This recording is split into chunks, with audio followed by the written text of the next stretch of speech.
Hello everyone, my self Vinay Singh. आज हम लोग थर्मोडायनेमिक के केमिस्ट्री में हम लोग डिस्कस करेंगे थर्मोकेमिस्ट्री। ओके, तो ये हमारे थर्मोडायनेमिक्स में बेसिकली क्या ना कि एक इंडिविजुअल टॉपिक होता है। थर्मोडायनेमिक के बाद हम लोग टॉपिक डिस्कस करते हैं, यानी एंथैल्पी के बाद का टॉपिक डिस्कस करते हैं। तो बेटा इसके पुराने लेक्चर में हम लोगों ने क्या डिस्कस किया था? एंथैल्पी के बारे में डिस्कस किया था। तो जितने भी वैरायटी ऑफ एंथैल्पी थे हम लोगों ने प्रीवियस लेक्चर में अपने डिस्कस कर लिया था। तो आज एंथैल्पी के बाद हमारा टॉपिक है। ओके, तो लेट्स स्टार्ट थर्मोकेमिस्ट्री। तो देखो, थर्मोकेमिस्ट्री बेसिकली नाम से सजेस्ट है कि इसमें हीट का जो चेंज होता है, समझो जैसे कोई रिएक्शन कराएंगे तो रिएक्शन को कराने के लिए या तो हीट का एब्जॉर्ब होगा या तो उस रिएक्शन से हीट बेटा रिलीज होगा। तो इसी को थर्मोकेमिकल इक्वेशन कहा जाता है। ओके, तो जरा इसमें मैंने स्टेटमेंट कुछ ऐसे मेंशन किया है, a chemical equation which include heat change. देखो, हीट चेंज में दो आ सकते हैं, हीट इवॉल्व भी आ सकता है एज वेल एज एब्जॉर्ब भी आ सकता है। डन हो गया यहां तक?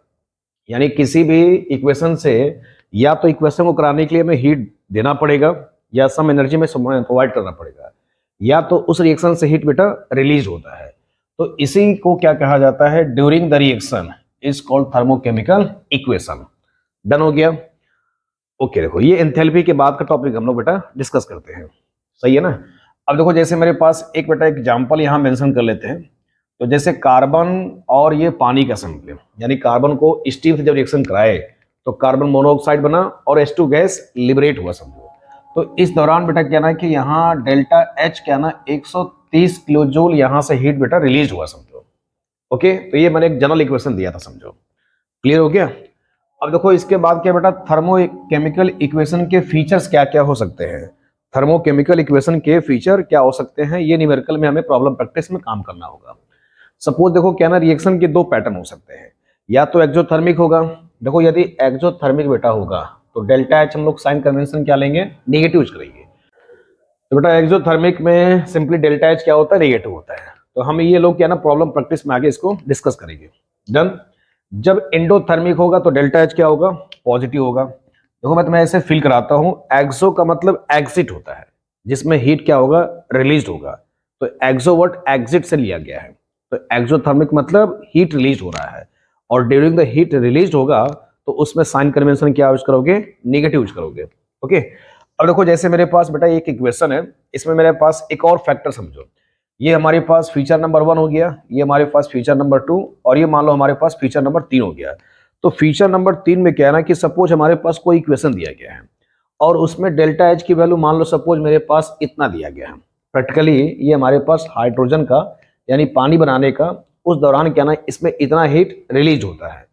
अब किसी इक्वेशन में सपोज क्या है ना कि n फैक्टर से या किसी सम फैक्टर से मल्टीप्लाइड करोगे तो डेल्टा एच की वैल्यू में भी क्या करना पड़ेगा? मल्टीप्लाइड करना पड़ेगा। जैसे देखो, अब इस इक्वेशन में हमने मल्टीप्लाई कर दिया 2 से, समझो। तो ये ट्वाइस H2 हो गया, ये आधा आधा कट जाएगा, O2 हो जाएगा। अब पानी कितना हो गया? 2 हो गया। तो जब आप 2 फैक्टर से मल्टीप्लाइड करोगे तो जो वैल्यू है ना उसमें भी आप क्या करोगे? 2 से मल्टीप्लाइड करोगे। तो मेरा बताने का मतलब ये है कि किसी इक्वेशन में किसी डिजिट से या किसी फैक्टर से मल्टीप्लाइड करोगे तो डेल्टा एच के वैल्यू में भी आपको मल्टीप्लाइड करना होगा। ये सब चीजें हम लोग प्रॉब्लम प्रैक्टिस में डिस्कस करेंगे। तब तक आप इसका क्या ना कि स्क्रीनशॉट बेटा ले लो। तो बेटा हम लोग अब इसके बाद टॉपिक डिस्कस कर लेते हैं, टाइप ऑफ थर्मोकेमिकल इक्वेशन। तो वेरियस टाइप के केमिकल इक्वेशन आते हैं, जिसमें सबसे पहले हमारे पास है हीट ऑफ कंबसन या एंथैल्पी ऑफ कंबसन। ओके, तो इसको हम लोग सिंपली डेल्टा एच कंबसन भी लिख सकते हैं या हीट ऑफ कंबसन भी इसको यूज कर सकते हैं। ओके, बेटा इसमें स्टेटमेंट कुछ ऐसे है, amount of heat change when 1 मोल। देखो इसमें हीट चेंज में वही चीज हो सकता है, या तो हीट रिलीज होगा या तो हीट तुम्हें स्पेशली एब्जॉर्ब करेगा। अब देखो इसमें ये लाइन को अंडरलाइन करना है, when 1 mole of a substance is completely oxidise या फिर burned in the presence of excess of oxygen. यानी ऑक्सीजन की प्रेजेंस में 1 मोल सब्सटेंस को ऑक्सीडाइज करना या फिर बर्न करना, उस दौरान जो हीट रिलीज होगा उसी को बेटा बोला जाता है एंथैल्पी ऑफ कंबसन बोला जाता है। अब जरा देखो इसमें लेटेस्ट एग्जांपल एज्यूम कर लेते हैं। जैसे CH4 में तुमने क्या ना कि सिंपली आग लगा दिया। देखो आग लगाने का मतलब सिंपली क्या होता है ना, ऑक्सीजन की प्रेजेंस में उसको गर्म कर देना। ओके, या उसको सिंपली बर्न कर देना। तो देखो जब स्पेशली CH4 का ऑक्सीजन से रिएक्शन कराओगे तो पानी बनता है और कार्बन डाइऑक्साइड बनता है। अब देखो इस रिएक्शन को बैलेंस कर लो, क्योंकि हमें बैलेंसिंग इसमें मैंडेटरी है समझो। तो बच्चे यहाँ पर देखो स्पेशली क्या है ना, 4 हाइड्रोजन था, यहाँ पर कितना है, 2 हाइड्रोजन है, तो क्या यूज कर दोगे, 2 पानी यूज कर लोगे। क्लियर हो गया अच्छे से। अब जरा यहाँ पर देखो ऑक्सीजन 2 और 2 4 हो गए, तो यहाँ कितना लगा दोगे, 2 लगा दोगे। तो मेनली बेटा क्या है ना कि इसमें जो CH4 है ना, ये 1 मोल का होना चाहिए। किसी भी सब्सटेंस का मतलब क्या हो गया कि जनरली इसमें CH4 हो सकता है या हाइड्रोकार्बन हो सकते हैं। तो हाइड्रोकार्बन या जो सब्सटेंस है वो 1 मोल का होना चाहिए। इसमें यही कहना की पॉइंट है कि 1 मोल सब्सटेंस को बर्न करने के लिए जितनी हीट रिलीज होगा, that heat is known as enthalpy of combustion.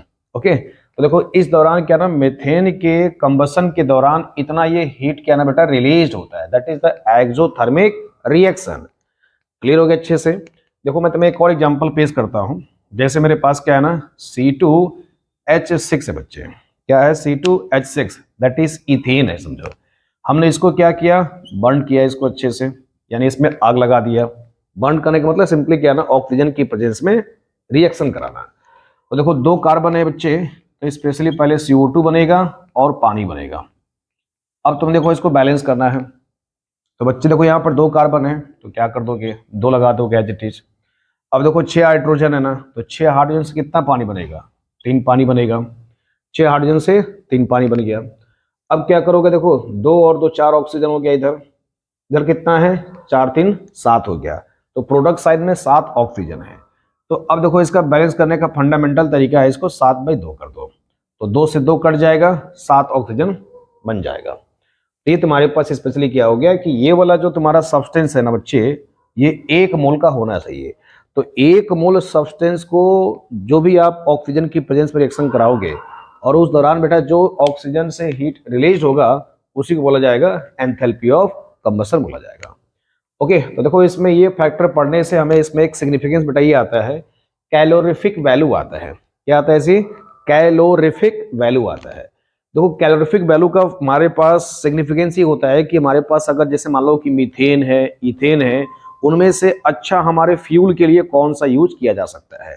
इसी पर्पज से क्या ना कि देखो जो हमारे घर में LPG सिलेंडर आते हैं, इन्हीं के भी आप पे हम लोग क्या है ना कि इसमें ये यूज कर सकते हैं कि कौन सा जो हाइड्रोकार्बन है वो बेटर हमारे लिए इफिशियंसी देता है समझो। तो अब देखो इसमें कैलोरीफिक वैल्यू का बेटा फॉर्मूला हमारे पास ये आता है, heat of combustion divide by molar mass आता है। तो जिससे जितना ज्यादा हीट रिलीज होगा तो हमारे लिए उतना ही बेटर क्या है ना, फ्यूल के तौर पे यूज किया जाएगा। ओके, जरा देखते हैं इसमें हमारे पास एक क्वेश्चन जरा समझते हैं। Compare the fuel efficiency, compare the fuel efficiency CH4 है और C4H10 है बच्चे, दोनों का डेल्टा एच कंबशन की वैल्यू दिया गया है। अब मेरे को क्या ना कैलोरीफिक वैल्यू निकाल लो। तो कैलोरीफिक वैल्यू निकालोगे तो जिसका जितना ज्यादा हीट रिलीज होगा वो उतना ही हमारे लिए अच्छा फ्यूल के तौर पे यूज किया जाएगा। अब जैसे देखो कैसे निकालोगे, इससे बेटा CH4 का मुझे निकालना है सपोज, तो कैलोरीफिक वैल्यू जो है CF निकाल लेते हैं, किसके लिए, CH4 के लिए निकाल लो। देखो इसमें बेटा फॉर्मूला दिया गया है, हीट ऑफ कंबशन आपके पास माइनस का 890.3 हो जाएगा। अब CH4 का मोलर मास क्या होता है, 16 होगा। कैसे चेक करोगे, देखो एक कार्बन का बेटा 12 होता है मोलर मास होता है, क्योंकि 6 एटॉमिक नंबर होता है, जस्ट डबल करोगे तो 12 आएगा। एक हाइड्रोजन का एटॉमिक मास एक ही होता है, तो 12 4 16 हो जाएगा। तो बेटा इसको सॉल्व कर लो, तो देखो इसमें आंसर कितना आएगा, 16।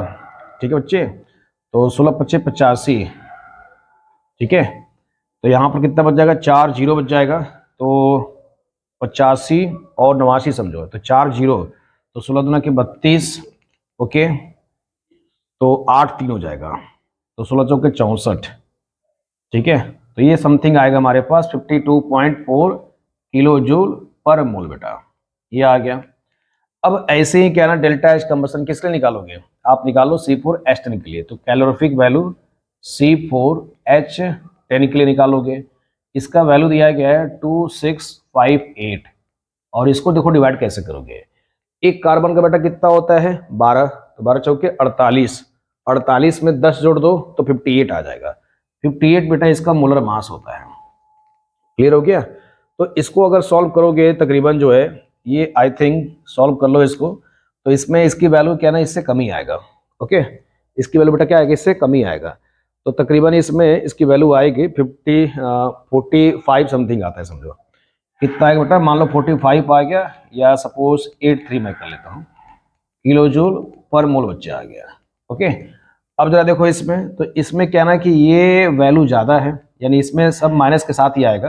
तो इसमें क्या ना कि ये सिग्निफिकेंस शो कर रहा है कि ये वाली वैल्यू ज़्यादा है। इसका मतलब बेटा क्या हो गया कि इसमें हीट ज़्यादा रिलीज हो रहा है। अगर हीट ज़्यादा रिलीज होगा तो इसका मतलब क्या है ना कि ये वाला जो मीथेन है ये ज़्यादा अच्छा फ्यूल के तौर पे यूज किया जाएगा। तो यहाँ पर आंसर क्या आ जाएगा, यहाँ पर बेटा आंसर लिख लो, CH4 is more efficient than C4H10। Okay, यानी CH4 को as a better fuel use किया जाएगा एज कंपेयर टू C4H10 तौर। तो कैलोरीफिक वैल्यू का सिग्निफिकेंस बेटा क्या है ना कि हम एज अ फ्यूल के तौर पे यूज कर सकते हैं, फ्यूल के तौर पे अच्छा बेटर फ्यूल कौन हो सकता है। ओके, तो बेटा नेक्स्ट डिस्कस हम लोग कर लेते हैं। पहले इसको आप स्क्रीनशॉट ले लो, फिर इसको डिस्कस करेंगे एंथैल्पी ऑफ फॉर्मेशन। आप इसका स्क्रीनशॉट ले लो। तो बेटा नेक्स्ट हमारे पास टाइप है डेल्टा एच फॉर्मेशन या हीट ऑफ फॉर्मेशन। ओके, तो देखो फॉर्मेशन में हमें ये ध्यान देना है कि प्रोडक्ट का एक मोल बनना जरूरी है, और कंबसन में हमें ये ध्यान देना है कि रिएक्टेंट का जो सब्सटेंस है उसका एक मोल होना चाहिए ऑक्सीजन की प्रेजेंस में। जब आप उसको रिएक्ट कराते हो तो ऑक्सीजन उसमें एक्सेस हो सकता है, लेकिन जो अदर रिएक्टेंट है वो एक मोल का होना चाहिए। तो ठीक वैसे ही फॉर्मेशन में क्या है ना कि यहाँ पर प्रोडक्ट एक मोल होना चाहिए। स्टेटमेंट देखो कुछ ऐसे है, when 1 mole of compound is formed from its constituent elements से, यानी कि जो भी कंपाउंड बनाओगे उसके कॉन्स्टिट्यूएंट एलिमेंट से, तो प्रोडक्ट बेटा एक मोल का होना चाहिए। तो आपको इसमें यही ध्यान देना है। जैसे मान लो सपोज बच्चे मेरे पास, ओके बेटा प्रोडक्ट में एक मोल होना मैंडेटरी है समझो। तो जैसे देखो मेरे पास प्रोडक्ट ऑफ अमोनिया बनाना है, फॉर्मेशन ऑफ अमोनिया बनाना है, तो इसके कॉन्स्टिट्यूएंट एलिमेंट क्या है, नाइट्रोजन। तो बच्चे नाइट्रोजन किस फॉर्म में एग्जिस्ट करेगा, N2 गैस के फॉर्म में एग्जिस्ट करता है। तो इसका आप N2 स्पेशली देखो यहाँ पर जो लिखा गया है, और प्रोडक्ट में कितना है जी, एक नाइट्रोजन है। तो आप इसको क्या कर दोगे, 1/2 कर दोगे, क्योंकि मेरे को प्रोडक्ट में एक नाइट्रोजन चाहिए। क्लियर हो गया। अब देखो बेटा हाइड्रोजन यहाँ पर 3 है, और मेरे पास हाइड्रोजन का जो नेचुरल एग्जिस्टेंस है ना वो H2 के फॉर्म में एग्जिस्ट करता है। तो आप यहाँ पर क्या यूज करोगे, 3/2 यूज करोगे, ताकि 2 से 2 कट जाएगा, 3 हाइड्रोजन देखो बैलेंस हो जाएगा। क्लियर हो गया। अब देखो जैसे मेरे पास बेटा CH3Cl का प्रोडक्शन करना है, ये हमारे पास एक मोल है। देखो कैसे बनाओगे, तो बेटा कार्बन का जो एग्जिस्टेंस है सॉलिड के फॉर्म में लोगे। क्लियर हो गया। देखो हाइड्रोजन बेटा 3 है, तो क्या लिखोगे, 3/2 H2, क्योंकि हाइड्रोजन H2 के फॉर्म में एग्जिस्ट करता है। कार्बन आपके पास सॉलिड के फॉर्म में एग्जिस्ट करता है। अब देखो क्लोरीन बच्चे एग्जिस्टेंस है Cl2 के फॉर्म में, तो इसको बैलेंस करोगे तो क्या रखोगे, हाफ रखोगे। तो देखो मेरे को शर्त ये है ना कि प्रोडक्ट में एक मोल होना मैंडेटरी है, प्रोडक्ट का एक मोल बनना जरूरी है उसके कॉन्स्टिट्यूएंट एलिमेंट से। उस दौरान जो हीट रिलीज होगा उसी को बोला जाता है एंथैल्पी ऑफ फॉर्मेशन या फिर हीट ऑफ फॉर्मेशन। क्लियर हो गया। अब देखो जैसे बेटा मेरे को बनाना है C2H5OH बनाना है, जैसे अल्कोहल बनाना है। तो कार्बन देखो कितना है जी, 2 है, तो ट्वाइस कर दोगे। क्लियर हो गया। हाइड्रोजन देखो 5 + 1 6 है, तो क्या करोगे, इसको थ्राइस H2 कर लो, क्योंकि हाइड्रोजन का एग्जिस्टेंस बेटा H2 के फॉर्म में एग्जिस्ट करता है। ऑक्सीजन O2 के फॉर्म में, तो क्या कर दोगे, इसको ये कर दोगे। आपके लिए बेटा होमवर्क के तौर पर मैं दे देता हूं, जैसे ग्लूकोज का प्रोडक्शन करना है C6H12O6 करना है, तो इसमें क्या करोगे, 6 कार्बन है, 6 कार्बन कर लोगे। फिर क्या कर लोगे बच्चे, आप 6 हाइड्रोजन कर लोगे और 3 ऑक्सीजन कर लोगे। देखो इसका आंसर कैसे आएगा, 6 कार्बन आ जाएगा, 6H2 आ जाएगा, और कितना ऑक्सीजन, थ्राइस O2 आ जाएगा। क्लियर हो गया। तो देखो ये प्रोडक्ट का एक मोल बन गया। तो प्रोडक्ट के एक मोल बनना है उसके इंडिविजुअल एलिमेंट से, और जो उसका एग्जिस्टेंस है उसको विशेष ध्यान देना है। ओके, उस दौरान जो हीट रिलीज होगा उसी को बोला जाएगा एंथैल्पी ऑफ फॉर्मेशन या फिर हीट ऑफ कंबशन। तो देखो बेटा इसका एक एप्लीकेशन यहाँ पे बड़ा फेमस है, इस पर क्या ना कि न्यूमेरिकल बन जाता है। अभी मैं आपको न्यूमेरिकल चीजें सिखाऊंगा, तो इस पे न्यूमेरिकल क्या ना इस फॉर्मूले पे बड़ा फेमस है समझो। जैसे मान लो कि हमारे पास बच्चे कोई रिएक्शन दिया गया है, हमें इसका एंथैल्पी ऑफ फॉर्मेशन देगा, तो क्या करोगे, इसके वैल्यू से इसके रिएक्टेंट के वैल्यू से माइनस कर दोगे। तो देखो डेल्टा एच से जो ये नॉट लगा ना, स्टैंडर्ड को शो करता है। तो एंथैल्पी ऑफ रिएक्शन या एंथैल्पी ऑफ रिएक्शन का जो फॉर्मूला है ये समेशन शो कर रहा है। यदि प्रोडक्ट में एक से ज़्यादा होगा तो क्या करोगे, सबको जोड़ करके, उसको जोड़ करके रिएक्टेंट वाले को भी जोड़ करके माइनस करेंगे, तो एंथैल्पी ऑफ बेटा रिएक्शन कहलाएगा। बेटा नेक्स्ट हमारे पास टाइप ऑफ थर्मोकेमिकल इक्वेशन में हीट ऑफ न्यूट्रलाइजेशन है। तो देखो हीट ऑफ न्यूट्रलाइजेशन स्पेशली ये जब एसिड और बेस रिएक्ट करते हैं तो सॉल्ट बनता है और पानी बनता है, जैसा कि हम लोग अपने हाई स्कूल में भी पढ़ के आते हैं। ओके, तो देखो इसमें मैं आपको ये समझाना चाहता हूँ, when 1 mole of H plus, acid का जब H प्लस और बेस का 1 मोल OH माइनस जब आपस में रिएक्ट करेंगे तो 1 मोल H2O बनाएगा। उस दौरान जो हीट रिलीज होता है तो बच्चे इसी को बोलते हैं हीट ऑफ न्यूट्रलाइजेशन बोला जाता है। क्या बोला जाएगा, हीट ऑफ न्यूट्रलाइजेशन। सिंपली मतलब है एसिड और बेस जब रिएक्ट करते हैं तो सॉल्ट बनता है, पानी बनता है, उस दौरान जो हीट रिलीज होगा ना उसी को बच्चे बोलते हैं हीट ऑफ न्यूट्रलाइजेशन बोला जाता है। तो तुम्हें इसमें एक पॉइंट ये ध्यान देना है कि जब स्ट्रॉन्ग एसिड और स्ट्रॉन्ग बेस आपस में रिएक्ट करते हैं तो उस दौरान जो है ना कभी कभी ये वैल्यू पूछ लेता है। तो इस वैल्यू क्या ना, ये प्रैक्टिकली है -57.1 किलो जूल पर मोल होता है, या किलो कैलोरी में कितना होगा, -13.7 किलो कैलोरी पर मोल होता है। ओके, तो देखो जितने भी टाइप ऑफ थर्मोकेमिकल इक्वेशन है हम लोगों ने डिस्कस कर लिया है। फिर से एक बार रिकैप कर लो इसको अच्छे से। बेटा सबसे पहले हम लोग क्या डिस्कस किया, एंथैल्पी ऑफ कंबशन डिस्कस कर लिया अच्छे से। तो कंबशन के दौरान 1 मोल सब्सटेंस का ऑक्सीजन की प्रेजेंस में रिएक्शन कराने से जो हीट रिलीज होता है एंथैल्पी ऑफ कंबशन कहते हैं। एंथैल्पी ऑफ फॉर्मेशन बच्चे क्या होता है, 1 मोल प्रोडक्ट के बनने के लिए, 1 मोल प्रोडक्ट बनने के लिए उसके कॉन्स्टिट्यूएंट एलिमेंट से जो हीट रिलीज होता है ऐसे वाले को एंथैल्पी ऑफ फॉर्मेशन कहते हैं।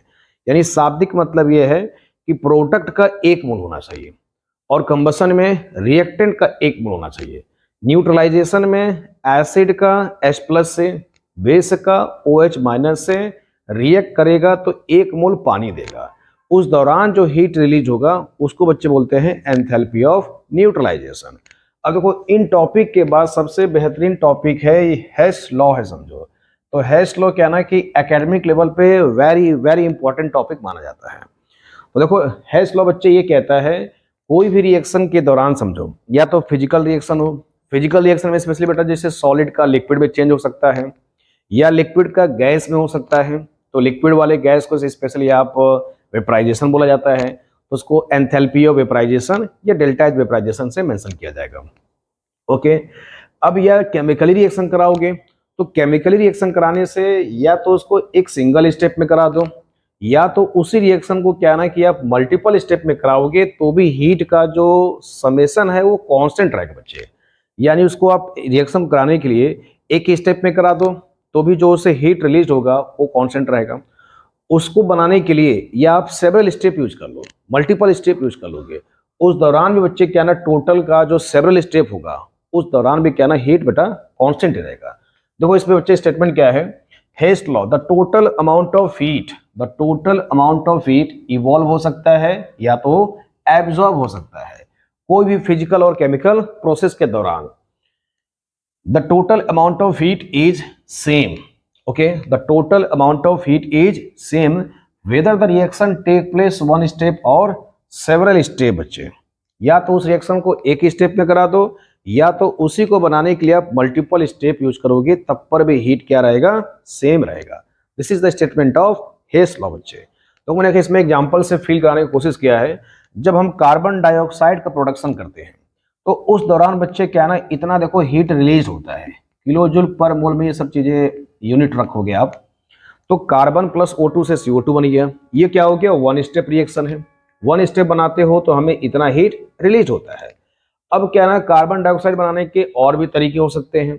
वो ये भी तो कहेगा कि मुझे कार्बन प्लस हाफ O2 से कराओगे तो कार्बन मोनोऑक्साइड बन गया, उस दौरान बच्चे इतना हीट रिलीज होता है। अंडरस्टैंड हो गया। अब क्या ना देखो कार्बन मोनोऑक्साइड को फिर से ऑक्सीजन की प्रेजेंस में रिएक्शन करा दोगे तब पर भी क्या बनेगा, CO2 बनता है। उस दौरान बच्चे क्या ना कि डेल्टा H2, सपोज हमने इसको डेल्टा H2 मान लिया इस रिएक्शन का, ये प्रैक्टिकली वैल्यू है, आपको इन वैल्यू को याद नहीं करना है। डेटा से क्या ना कि हमें याद करने में इजी होता है, कंपेयर करना आसान हो जाता है, चीजों को समझना आसान हो जाता है बच्चे। अब देखो क्या ना कि इन दोनों को स्पेशली आप जोड़ दोगे तो इतना ही आएगा। तो कहने का मतलब क्या है ना कि किसी भी रिएक्शन को आप चाहे एक ही स्टेप में कराओ या उसी को बनाने के लिए आप मल्टीपल स्टेप यूज करोगे तो हीट क्या रहेगा बच्चे, सेम रहेगा। ओके, इसका स्क्रीनशॉट आप ले लीजिए बच्चे। ओके।